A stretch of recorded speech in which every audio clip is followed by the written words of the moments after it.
Revealed in upcoming episodes of this program are the contents of a recently unearthed repository classified by the secret government, the Phenomenon Archives.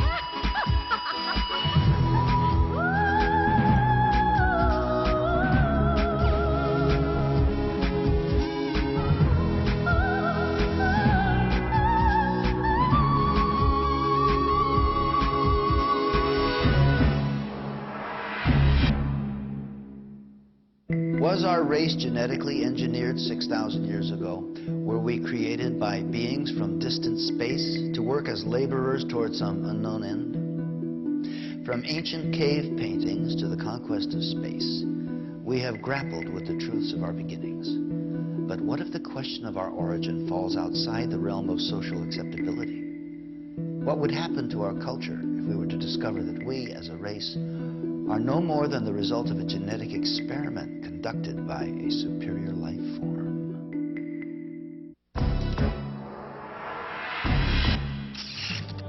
Over the course of the 20th century, we have witnessed exponential advancements in the collective knowledge of mankind. In every field of science and technology, our achievements are no longer measured in centuries or decades, but in years and even months. With this extraordinary growth, mankind has surpassed every achievement recorded throughout the millennia of known civilization. But what if the breakthroughs of today concerning humanity, the earth, and our beginnings are not new wisdom at all? What if much of this supposed recent knowledge lay secreted away in the ruins of a once powerful society, awaiting our discovery? Could this alleged new knowledge, uncovered in Earth's little corner of the universe, be considered Genesis revisited? This is the belief of the world-renowned archaeologist, linguist, and expert in the field of cultural anthropology, Zecharia Sitchin. I'm Zecharia Sitchin. I devoted a lifetime to the study of ancient civilizations, ancient languages, their art, their beliefs, and the knowledge that they had. And the question is, when you study, when you look at all that, is it myth, is it mythology, or did it really happen? I believe it all really happened. In our obsession with antagonisms of the moment, we often forget how much unites all the members of humanity. Perhaps we need some outside universal threat to make us recognize this common bound. I occasionally think how our differences worldwide would vanish if we were facing an alien threat from outside this world. And yet, I ask you, is not an alien force already among us?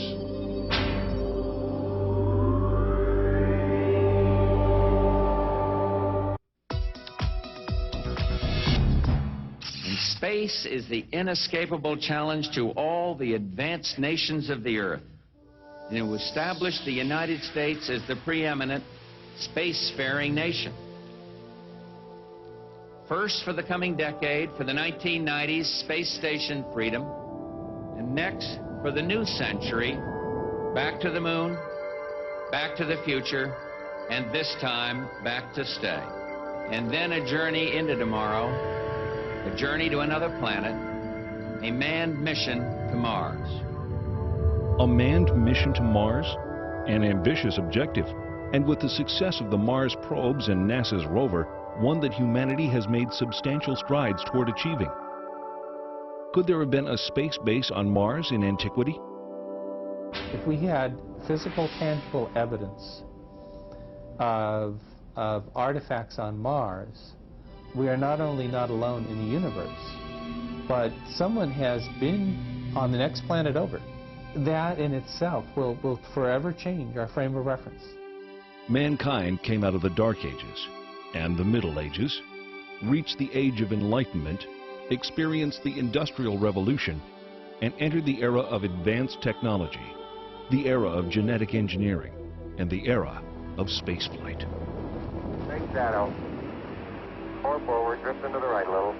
30 seconds forward. We copy you down, Eagle. The Eagle has landed. Astronauts who land like eagles. Zecharia Sitchin's research reveals that in our ancient past there were advanced beings referred to as the Anunnaki, translated, those who from heaven to earth came. The idea that there was in our solar system a race of intelligent beings far older than us who are now gone would certainly force us to rethink lots of questions, including the question of human origins. Where did we come from? Could we be the products of genetic engineering?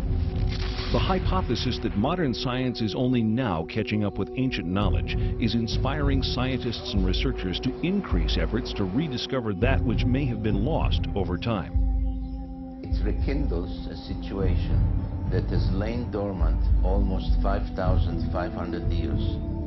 The incident of the Tower of Babel. In the Babylonian version of the biblical story, the people of Babylon were building a tower whose head shall reach the heaven, in which a Shem, a space rocket, was to be installed under the direction of their supreme god. But the other deities were not amused by this foray of mankind into the space age. The biblical story recalls that Yahweh came down to see the city and the tower that the humans were building, and he said to his colleagues in Genesis chapter 11, "This is just the beginning of their undertakings. From now on, anything that they shall scheme to do shall no longer be impossible for them. Come, let us go down and confuse their language so that they should not understand each other's speech." Thanks to the science of archaeology, experts now know that the first great civilization emerged almost 6,000 years ago. Older than the Greeks, older than the Mayans, older than the Incas. The people of this society were called Sumerians, after their land, Sumer, in the Great Plain between the Euphrates and Tigris rivers, today's Iraq. The book of Genesis calls the land Shinar. For generations, biblical scholars either ignore biblical references to ancient kingdoms or categorize these as legend or lore. Through the study of historical relics and the translation of ancient languages, many biblical researchers now believe that the previously questioned Old Testament references are indeed historically authentic accounts of flourishing, advanced cultures. If you study the Genesis document, God made Adam out of clay and then took Eve out of his rib, one of his ribs, etc. If you study this document, you discover that it is really a much shorter version of a much more complicated document that comes out of Babylonia and then out of Sumer and so on. Now, these ancient texts give a really complicated story of powerful, non-human, godlike beings actually engineering us, making us for specific purposes. Zecharia Sitchin's investigation into these cultures brings him to this 6,000-year-old temple in an excavated area of the ancient city Erech. Until its discovery only 150 years ago, Erech was known only through passages in the Bible. The temple is dedicated to a female goddess named Inanni, also referred to in later times as Ishtar. Zecharia Sitchin. You can see here her features a little damaged. Her divinity was marked by the pair of horns that she had. She held a jar with the water of life, and she was surrounded as a decoration, but perhaps also symbolically, with a symbol that some refer to as entwined snakes, which was the symbol of science in those days, 6,000 years ago. Some find in it a precursor of the Egyptian Ankh, which was the symbol of life and creation. Further results of Mr. Sitchin's research affirm the theory that this visage of entwined snakes is the symbol for genetic manipulation of DNA. Carved out in stone over 6,000 years ago, Ishtar is sometimes depicted flying through the sky and leaving the Earth's atmosphere to traverse the heavens. In ancient Mesopotamia, the secrets of astronomy and other celestial knowledge are kept carefully guarded, studied behind closed doors by an exclusive society of priest astronomers. Cylinder seals like these are the only surviving record of these carefully guarded secrets. This clay tablet carries the print of a cylinder seal about 4,500 years old. It depicts the god Enlil granting the plow to humankind, ushering in the age of modern agriculture. On closer inspection, something completely remarkable can be seen. A detailed depiction of the complete solar system configured identically to that known to contemporary science. With the sun prominently figured in the center, each planet appears in its correct position and relative proportions to the other planetary bodies. On the outskirts is one additional planet, a 10th, not currently located by astronomers of our modern era. Astronomers around the world are on the lookout for this evasive celestial sphere, as a growing body of physical evidence indicates that it does in fact exist.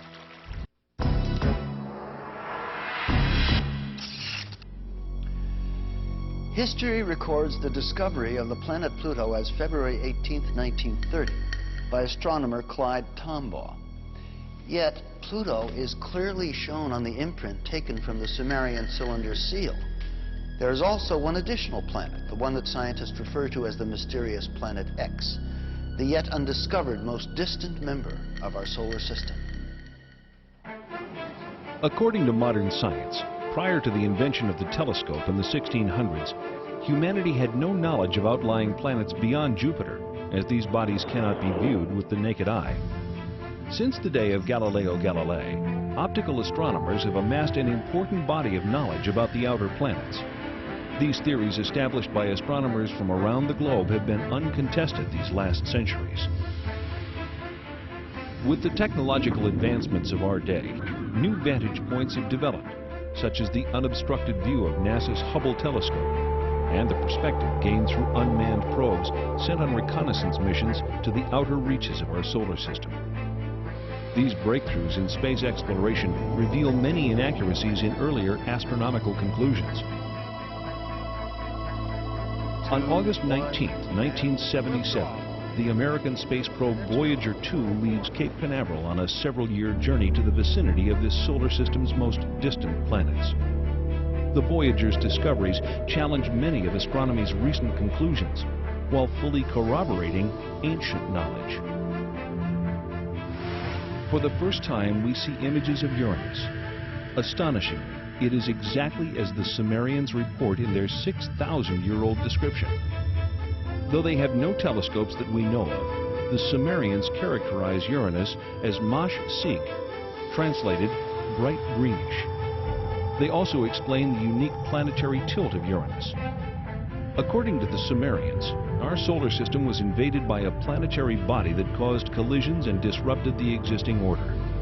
NASA scientists concur that a collision with a body the size of Earth, traveling at 40,000 miles per hour, could have caused both the orbital skew of Uranus and the devastation apparent from the planet's surface scarring. Its neighbor Neptune was described as a blue-green planet by the Sumerians millennia ago, but science has only confirmed this fact during the past few decades. The Sumerians named and listed all of the planets in our solar system.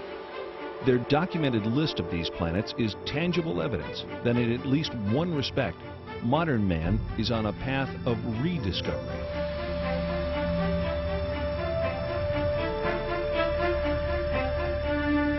That ancient knowledge included the planets Uranus and Neptune, supposedly unknown until discovered in 1781 and 1846, and even Pluto, not discovered until 1930.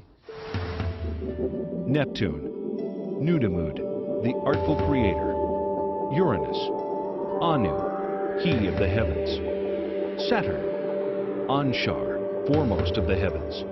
Jupiter, Kishar, foremost of firm lands. The asteroid belt, Rakish, the hammered bracelet. Mars, Lamu, god of war. And key, Earth, what the Sumerians considered to be the seventh planet. Why the seventh planet? Why not the third, as Earth is so often referred to in modern parlance? Sumerian records indicate that they began their counting not from the sun, but from a planet on the outside of the solar system. But most surprising was the inclusion of one more large planet as the 12th member of our solar system. The launch of Pioneer 10 in 1972 ushers in the era of deep space exploration.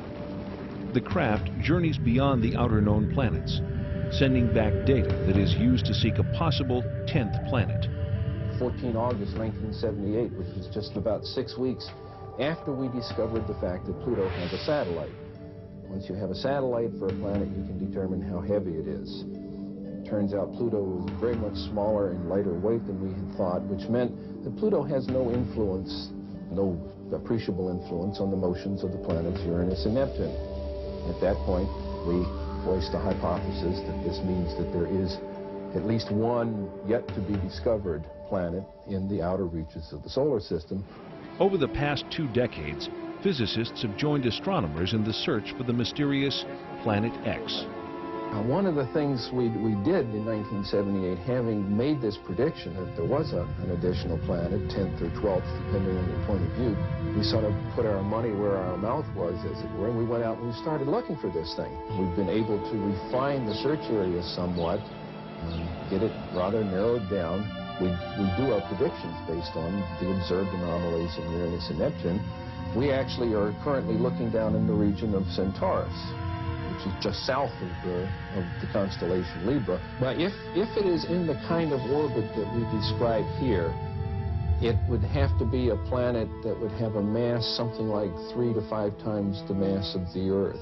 This would put it intermediate between the gaseous planets like Uranus and Neptune and the terrestrial planets that we have in the inner part of the solar system. So if this planet turns out to be in a 3,600-year orbit, then its mass will be correspondingly larger. This one here is a map of the solar system as we know it. The inner planets, this is the orbit of planet Pluto.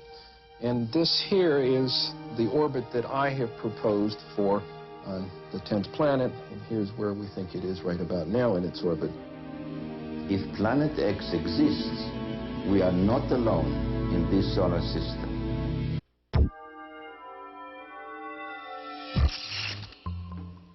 Earth, the 7th planet. The sacred number 7, 7 days in the week, 7 days of Genesis, 7 tablets of creation.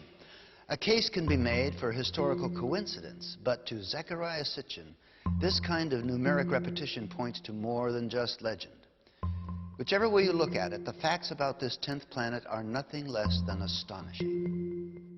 The story of this planet, as told by the Sumerians on their 7 tablets of creation, begins 4 billion years ago, when our solar system was much younger and our own planet Earth did not yet exist. The surviving historical records of the Sumerians reveal the story of an intruder planet, Nibiru, which appeared out of deep space, drawn into the center of our solar system by the planetary pull of Neptune, Uranus, Saturn, and Jupiter. On an opposing orbital path with the 7th planet, a planet referred to in Sumerian records as Tiamat, Nibiru's new orbit around the Sun placed the 2 planets on a collision course. Sumerian cosmogony answers many puzzles that still baffle modern science. Central to it was the tale of a celestial collision and knowledge of a solar system with 12 members. As they draw near, one of the satellites of Nibiru crashes into Tiamat, cracking the planet. Subsequent collisions smash half of Tiamat completely, breaking the pieces into what develops mostly into the asteroid belt. This is referred to in the Bible and Sumerian text as the firmament. The other half of Tiamat becomes Earth. The Earth is thrust into a new orbital position, carrying with it Tiamat's main satellite, our moon. Nibiru, the intruder, is cast into a permanent clockwise silver orbit, returning to Earth's neighborhood once each 3,600 years, forever becoming the 12th member of our solar system. This tale of creation echoed through all the ancient cultures, becoming part of the scientific knowledge that we find in the Old Testament, in the creation story of Genesis. In the aftermath of the collision, the biblical creator Elohim proclaims, "Let the waters under the heaven be gathered together into one place, and let the dry land appear." And it was so. And Elohim called the dry land earth, and the gathering together of the waters he called seas. If Earth is the orbital remains of a planetary collision, scientists believe that the most obvious place to look for planetary scarring is 7 miles below the surface of the Pacific Ocean.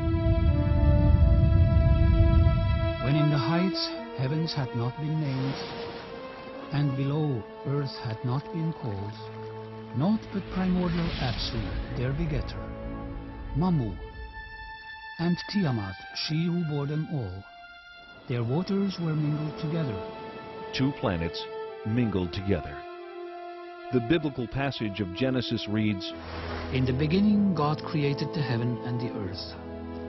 And the earth was without form and void, and darkness was upon the face of the deep. And the Spirit of God moved upon the face of the waters. And God said, Let there be light. And there was light." If we apply the knowledge of the Mesopotamian text to the biblical text, the correct reading of the book of Genesis emerges, especially in relation to waters. And Elohim said, "Let there be a firmament in the midst of the waters, and let it divide the waters from the waters." And Elohim made the firmament, dividing the waters which are under the firmament from the waters which are above the firmament. And Elohim called the firmament heaven. Upper waters? Lower waters? What does the Bible mean by this? The Sumerians describe Uranus and Neptune as watery planets. What are the conclusions of modern science? In 1979, 1980, and 1981, Pioneer and Voyager visit Jupiter and Saturn with their many moons. During these missions, water is discovered virtually everywhere, as ice on the surface and as water below the surface. The Sumerians' ancient claim of water on Jupiter's moons Io and Europa is proven. The Sumerian records indicate water on Enceladus and Tethys, 2 of the moons of Saturn, and in that planet's spectacular rings. The findings of NASA confirm these ancient Sumerian assertions, giving further credence and clarity to the biblical quote, "waters above the firmament." Halley's Comet travels through space, itself a spectacular confirmation of the biblical claim, "waters above the firmament." Nearly 4 billion years old, with a core half the size of Manhattan Island, this mystic traveler throws off water at the rate of 30 to 70 tons a second, with enough mass to continue its purge for thousands of years. Was ancient man aware of this spectral vision? The unusual celestial object, reported in Babylonian texts to have been seen in the year 164 BC, is believed to have been Halley's Comet. Significantly, it was considered the scepter star of Israel. In the Bible, the book of Numbers records, "I see it, though not now. I behold it, though it is not near. A star of Jacob did course. The scepter of Israel did arise." Halley's Comet and its lights are truly the messengers of Genesis. When the 19th century astronomer Schiaparelli announced that he had seen canals on Mars, he was ridiculed. So too was the respected American astronomer Lowell in 1916. When NASA's unmanned spacecraft visits Mars in the 70s and again in the 90s, ample evidence of water in that planet's past is revealed. Images from expeditions to Venus and Mars exhibit visual evidence of dry sea, lake, and riverbeds characteristic of the biblical reference, "waters above the firmament."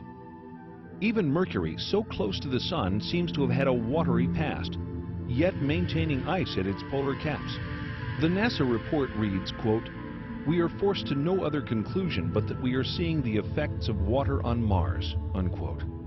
And, quote, "Mars once had enough water to form a layer several meters deep over the whole surface of the planet," unquote. What we previously believed to be a dry and barren planet unexpectedly emerges as a planet where water once existed in abundance. Mars joins Venus, Mercury, the Earth, and most recently the Earth's moon in corroborating the Sumerian concept of water below the firmament. With the discovery of water on the moon and distant planets, the possibility of colonization suddenly becomes much more viable. Oxygen can be extracted from the water to be used in domed habitats on planets with minimal atmosphere. And water is one of the principal ingredients of rocket fuel. This find increases the possibility of unlimited treks across the stars. We've had reports to the effect that the Viking equipment will never determine positively whether or not there's life on Mars. Can you set us straight on this? Well, my own view is it's much too soon to decide whether we will have a definitive answer. It may be that there is an exotic biology on Mars. It may be that there's an exotic chemistry which looks a little bit like biology. There's a number of experiments to be done. They might decide the issue, they might not.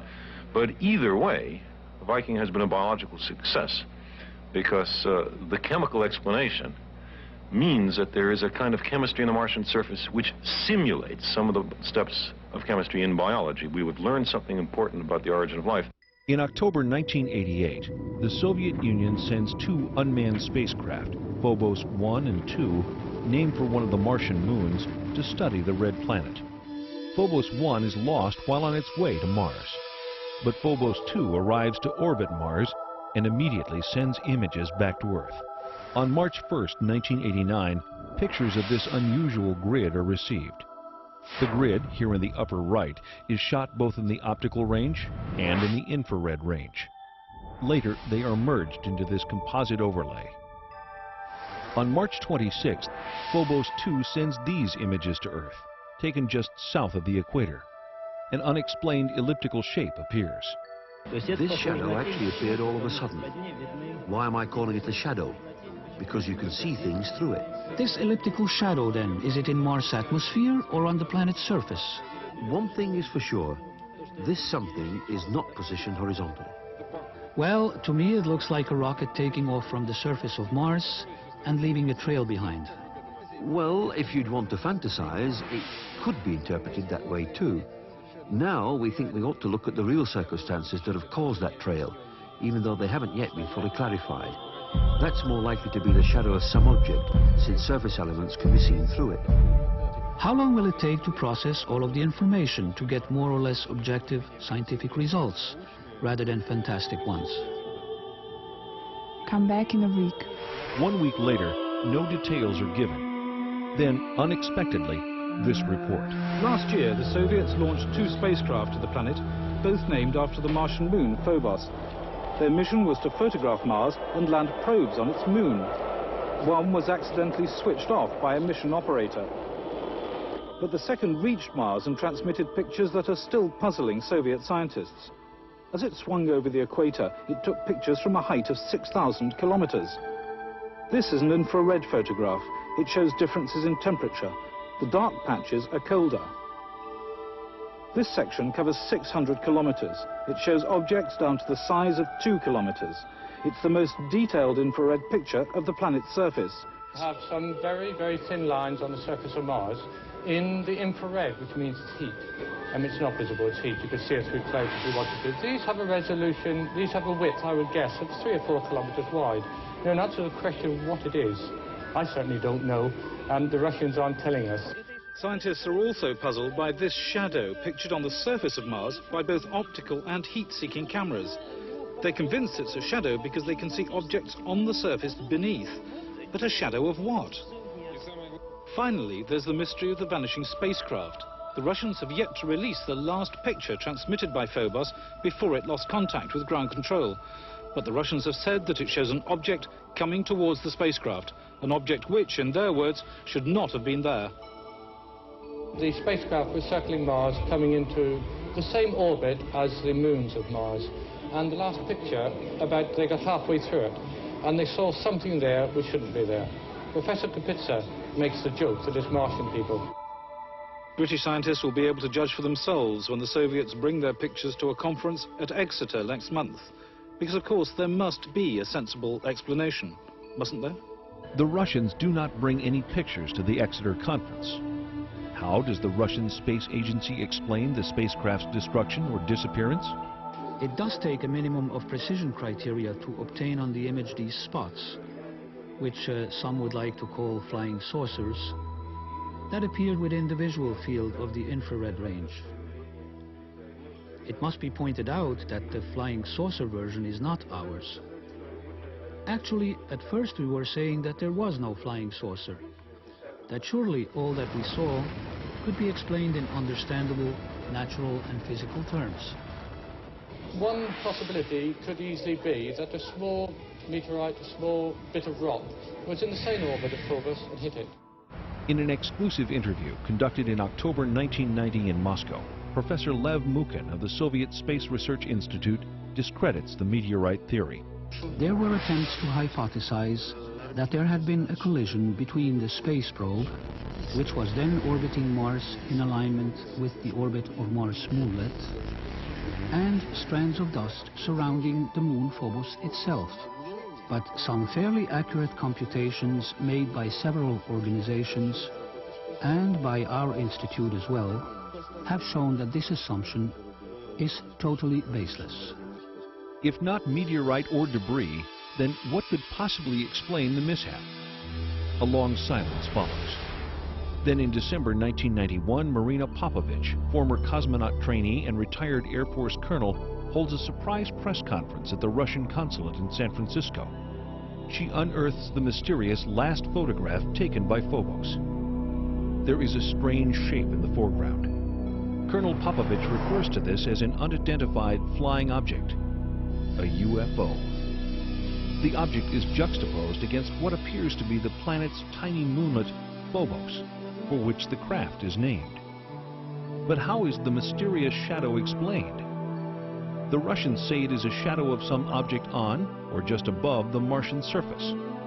Upon further examination in April 1992, when all of the related photographs are compared side by side, scientists reach the conclusion that the shadow is actually moving. If Mars was indeed the site of a space base in antiquity, could the failure of these Soviet space missions be attributed to some sort of alien intervention? Could the ancient space base have been reactivated? So the mystery remains. What caused the spacecraft to destabilize? Was it a malfunction, or was there an outside cause, perhaps an impact? The question that arises is indeed a simple one. Was the spacecraft Phobos 2 hit by something that put it out of commission? The circumstances in which Phobos 2 was lost suggest that someone might be back on Mars, someone ready to knock out what to them is an alien spacecraft.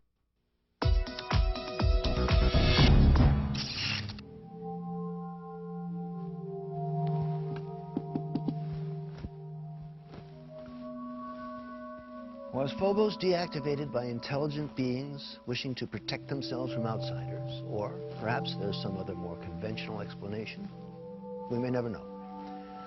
But indulging the possibilities of otherworldly visitors in the present will help us acclimate to their differences if and when they finally do come calling. The question remains, how would we as a culture respond to incontrovertible evidence of a species of beings that not only preceded our own but actually engineered mankind? Of all the elusive mysteries, the greatest is the riddle of life itself. How did it begin?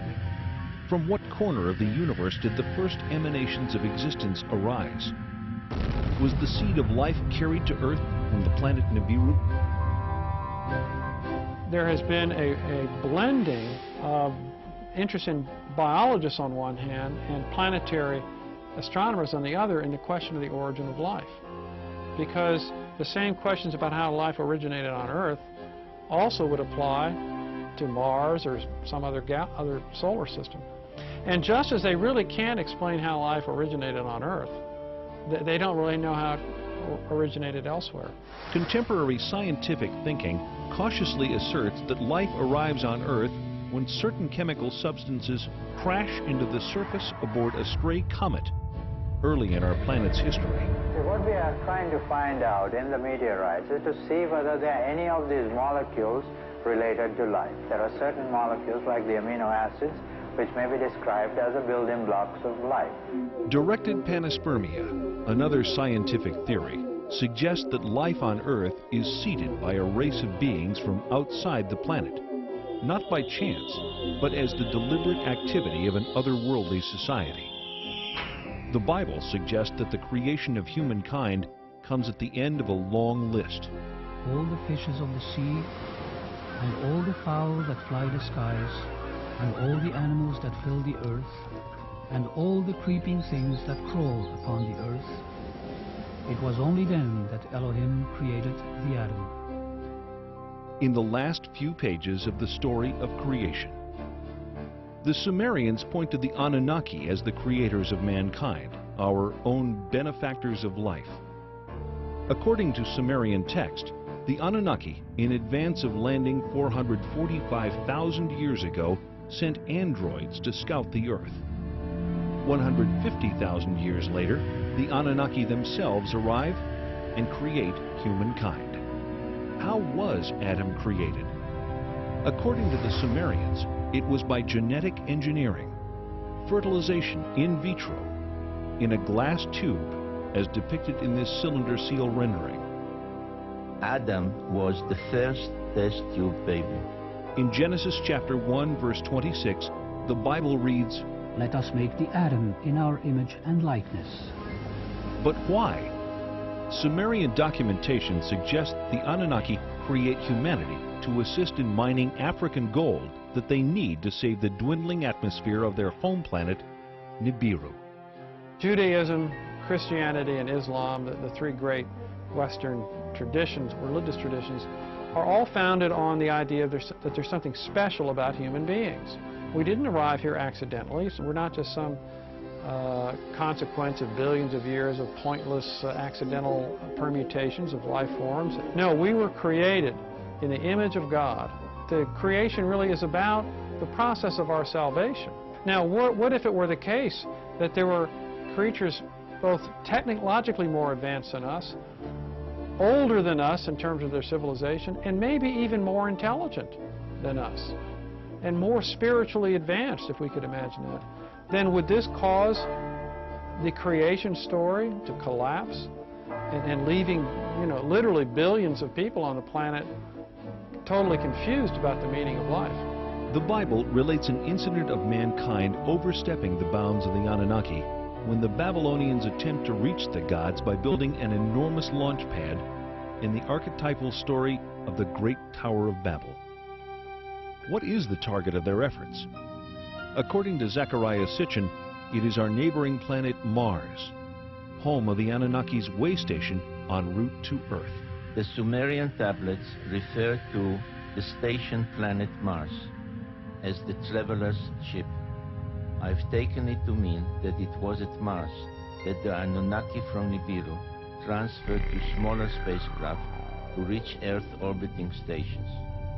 Not once every 3,600 years, but on a more frequent schedule. Mesopotamian archives identify the 12 members of our solar system with specific symbols. Some, like Mars, Earth, and Venus, are indicated numerically on this ancient stela.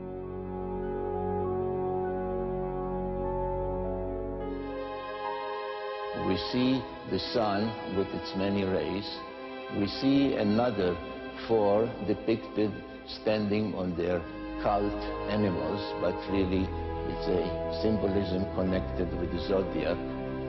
We see the moon, and we see the earth symbolized by the 7 dots which indicated the position of the Earth from the outer limits of the solar system, counting or coming in inwards by somebody flying into from outer space.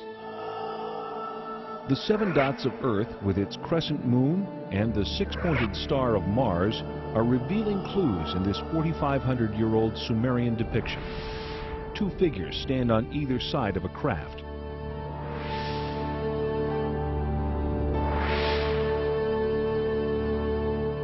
Some researchers believe that Mars was habitable as little as 10,000 years ago. A 10th planet? A mysterious species with the technology to genetically engineer humankind? A few years ago, most of us would have laughed at these ideas, but after the cloning of Dolly the sheep and some of the breakthroughs in genetic engineering, these concepts begin to sound more plausible. When we come back, we'll look at some photographic evidence that raises more serious questions about what the mysterious Anunnaki may have left behind.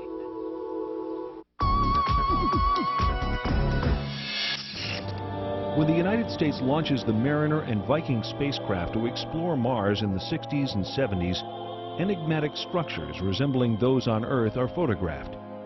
This is a feature on Mars that NASA nicknames the Inca City. Here we see it compared with Sacsayhuaman, Peru. These are lines on the Mars surface. These are the Nazca lines in Peru. I feel that what has been discovered so far is very suggestive of intelligent layout, but it would be irresponsible of me to say I have proof. What I have is evidence which makes it appear as though it's been designed by some kind of intelligent thinking process, which is probably even more advanced than our current in some ways. I was especially intrigued by independent researchers' suggestions in their reports that the orientation of the face and adjoining pyramid indicated they were built in alignment with sunrise at solstice time on Mars about 450,000 years ago. Could it be that a civilization capable of space travel almost 500,000 years ago visited this part of the solar system, leaving behind monuments on Earth and Mars? The only beings mentioned by name are the Anunnaki. The only evidence supporting such a theory is evidence of visits by the Anunnaki. We have seen societies on Earth that have been demolished by cultural cross-representation, if you like. Meeting a more advanced culture has had a severe impact on an existing culture. But I think we're intelligent enough to be prepared for that. Our civilization is technologically able to venture out into deep space on scientific quests of discovery. Can anyone then deny the possibility that members from a technologically more advanced world may have visited our solar system thousands of years ago? Thanks to the work of Zecharia Sitchin and others like him, we know more than we ever have about ancient cultures and the life that came before.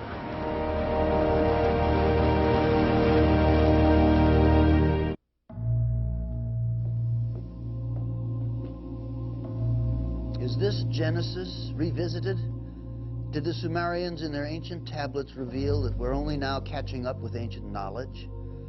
Do the discoveries making headlines today originate with our ancient ancestors? Was this ancient knowledge given to the people of Sumeria by those distant explorers from the mysterious 10th planet, Nibiru, the Anunnaki? The final answers may lay buried in those yet to be uncovered volumes of the Phenomenon Archives.